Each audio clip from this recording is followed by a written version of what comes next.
Hello and welcome to what is arguably a game that started off the modern Japanese RPG, along with Falcom's Dragon Slayer and Xanadu. This is Hydlide from T&E Soft, first released on the NEC PC-88 in 1984. You play as Jim, who inhabits the magical world of Fairyland. It's his job to rescue the fairy princess Anne, who was spirited into three fairies by the demon Varelise. The gameplay is just like the first Ys, except without any depth, music or story. You run around basically bumping into enemies to damage them. You switch between attack mode and defense mode with the press of a button, trying to inflict damage and staying alive yourself.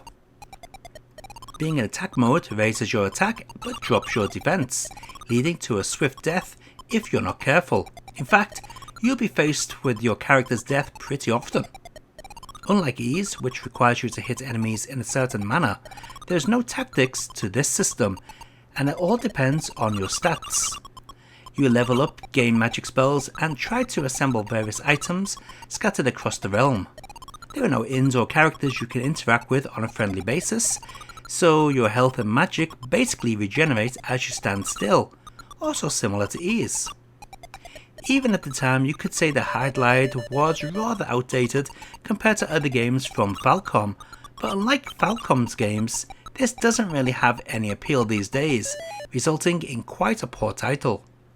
The difficulty and strange play mechanics are enough to put anyone off, even those who consider themselves RPG lovers.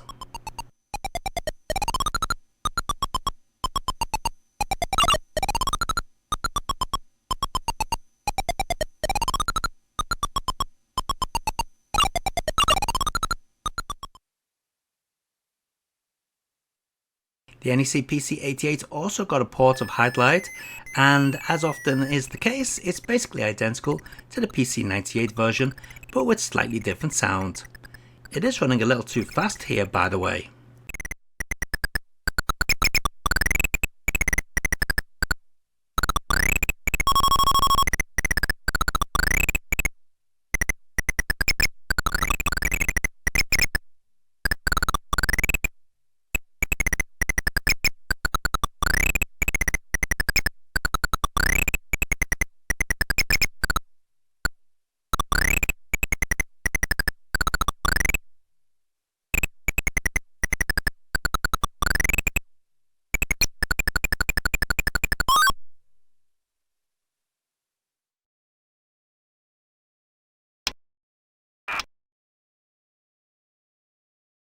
NEC ruled the PC market in Japan at the time, so it's no surprise that the PC-6001 also gets a version of Hydlide.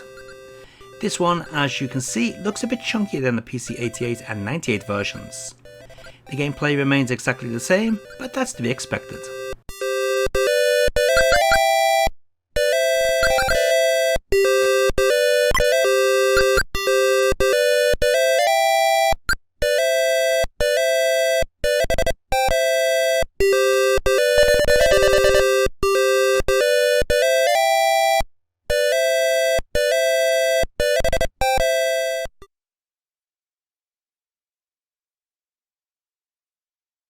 Sharp X1 is next, and this version does look a little bit more basic than the NEC offerings, and also has much worse sound.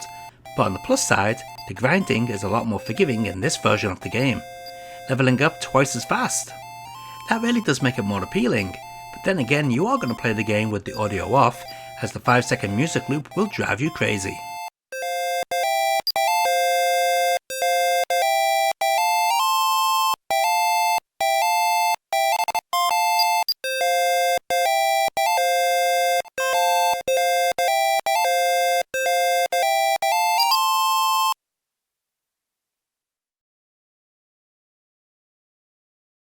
We've had the NEC machines and Sharp machines, now it's time for Fujitsu with the FM7. Looking closer to the NEC versions, this FM7 port can be classed as being equal to them. Sadly, it also retains the same grinding expectations.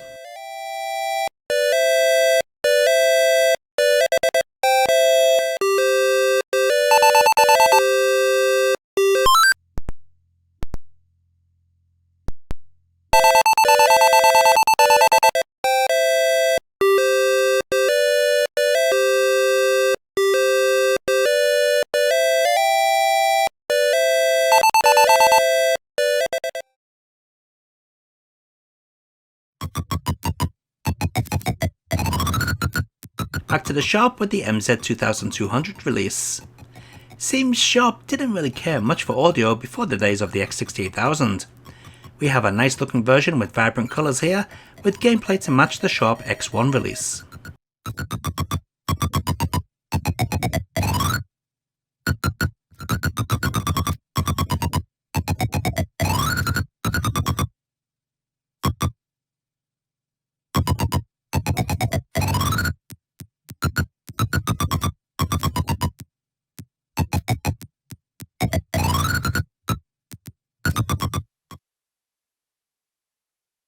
This is the MSX version and is by far the worst release so far.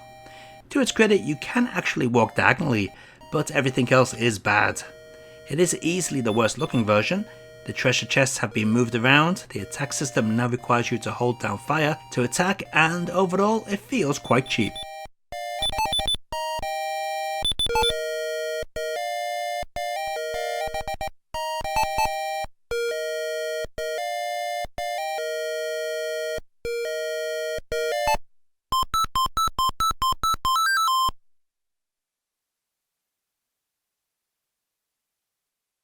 There's also an MSX2 release, which is just the MSX1 version, but with updated graphics.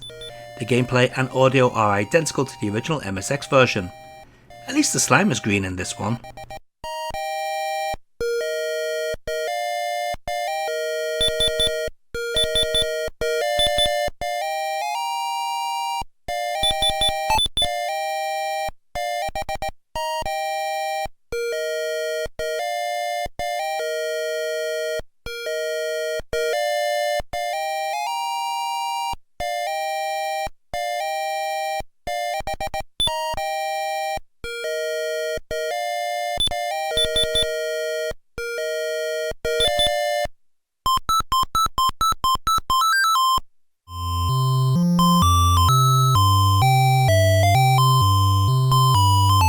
Now this is the version I bet most are accustomed to. This is the Famicom release, which is based upon the MSX version as it features the same attack mechanics and the same move treasure chests.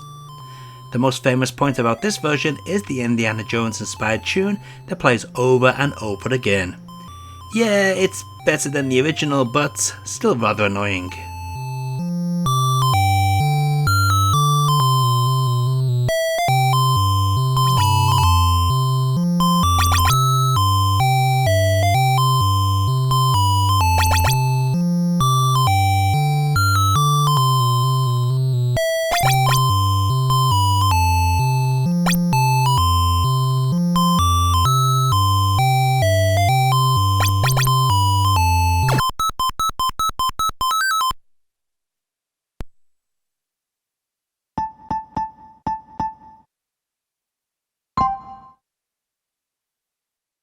In 1999, TNE Soft put out a remake for Windows. It essentially just puts a high-res graphics layer over the PC-88 version. You can switch between the new graphics and the original on the fly. It also includes an actual soundtrack, or it should do, but for some reason my version keeps using the original soundtrack except for when collecting treasure or gaining a power-up. This is probably because I'm running it on a new version of Windows and not Windows 98 like it was designed for.